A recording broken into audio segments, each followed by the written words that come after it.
Did you know that only 7% of our viewers are actually subscribed? We love creating content for you and want to keep doing it, but we need your support to grow our channel so we can make ends meet. So, if you enjoy our videos and want to see more, please consider subscribing and liking our videos. Thanks for your support. Hi and welcome to Cycle Maintenance Academy. I'm Arek, and in today's video I'll show you the differences between brake and gear cable casings. Okay, are you ready? Then let's begin.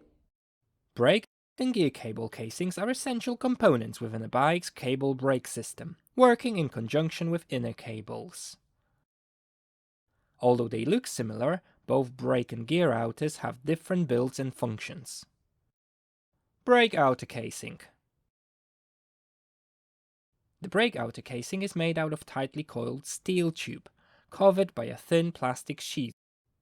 Inside this casing runs a thin PTFE.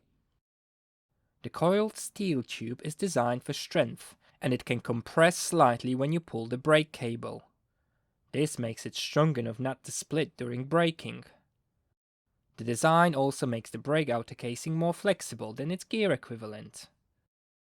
The plastic sheath's role is to prevent corrosion of the coiled steel tube. The PTFE tube is a type of plastic tube that is self-lubricating and ensures smooth movement for the brake cable. Due to the substantial force applied during brake, both the brake cable and outer casing are wider than their gear counterparts. The brake outer casing typically has a 5 mm diameter, accommodating the 1.6 mm brake cable comfortably. It's important to note that brake outer casing is not suitable for use with gear cables, as its compressibility can lead to imprecise gear shifting, except in older brakes with friction gear shifters, where precision indexing isn't an issue.